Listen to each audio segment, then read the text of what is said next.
Sir ఈ మధ్య కాలంలో చిన్న పిల్లల దగ్గర నుంచి హెడ్‌ఏక్ చాలా కామన్‌గా వింటున్నాం. ఈ జనరల్ పాపులేషన్‌లో హెడ్‌ఏక్ అనేది ఎంత కామన్‌గా ఉంటుంది? అవును. మన ఇండియాలో హెడేక్ అనేది చాలా సాధారణంగా వినిపించే కంప్లెయింటే. హ్మ్. ఇది జనరల్ పాపులేషన్‌లో అరౌండ్ 65% వరకు ఉంది. ఎస్పెషల్లీ లేడీస్‌లో అండ్ విలేజ్‌లో ఉండే వాళ్ళలో హెడేక్ అనేది చాలా కామన్‌గా చూస్తా ఉంటాం. సార్ అసలు ఈ హెడ్‌ఏక్ రావడానికి సాధారణమైన కారణాలేంటి? హెడేక్‌కి చాలా కారణాలుంటాయి. మనకి కామన్‌గా ఉండే కారణాలు తీసుకున్నట్లయితే స్లీప్ తక్కువ అవ్వడం, టైంకి ఫుడ్ తీసుకోకపోవడం, అలాగే స్ట్రెస్సు, ఇంకా పని ఒత్తిడి వీటి దగ్గర నుంచి సీరియస్ విషయానికొస్తే మైగ్రేన్ హెడేక్, అలాగే కొన్ని సెకండరీ హెడేక్స్ అంటాం. దాంట్లో కూడా మనకి ఈ హెడేక్ అనేది వస్తా ఉంటది. సార్ అసలు ఈ హెడ్‌ఏక్ అనేది ఎన్ని టైప్స్ ఉండొచ్చు? హెడేక్ అనేది ప్రధానంగా 2 రకాలు. ఒకటి ప్రైమరీ హెడేక్, రెండవది సెకండరీ హెడేక్. అసలు ప్రైమరీ హెడ్‌ఏక్ అంటే ఏంటి సార్? ప్రైమరీ హెడేక్ అంటే దానికి పర్టిక్యులర్ కారణం అంటూ ఏముండదు. యూజువల్లీ జెనెటిక్‌గా ఉంటదది. హ్మ్. దీనికి సబ్ టైప్స్‌కొచ్చేసరికి migraine headache, tension type headache, cluster headaches ఇది హ్మ్. Particular primary primary headaches head అంటాం. సార్ ఇప్పుడు మరి ప్రైమరీ హెడ్‌ఏక్ కోసం మీరు వివరించారు. సెకండరీ హెడ్‌ఏక్ అంటే ఏంటి సార్?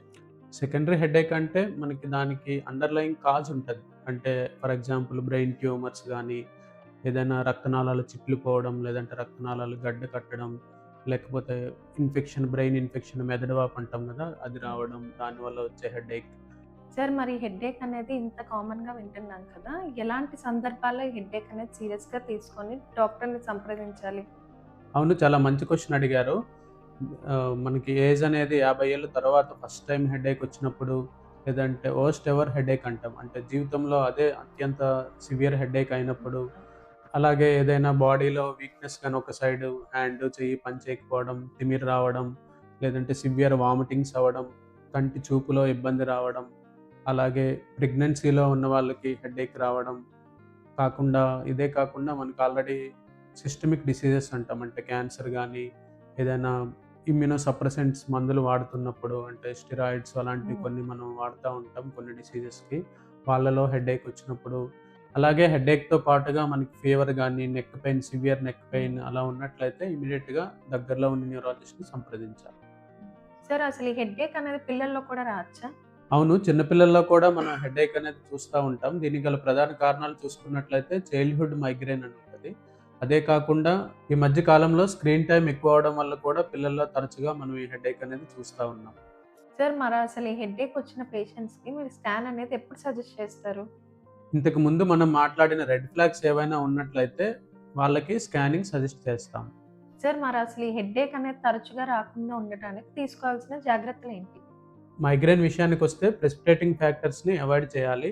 అంటే నిద్ర సరిగా లేకపోవడం, టైంకి ఫుడ్ తినకపోవడం, వాటర్ సరిగా తీసుకోకపోవడం, అలాగే స్ట్రెస్‌ని తగ్గించుకోవడం, అలాగే స్క్రీన్ టైమ్ తగ్గించుకోవడం వల్ల మనం హెడేక్ అనేది తరచుగా రాకుండా జాగ్రత్త పడొచ్చు.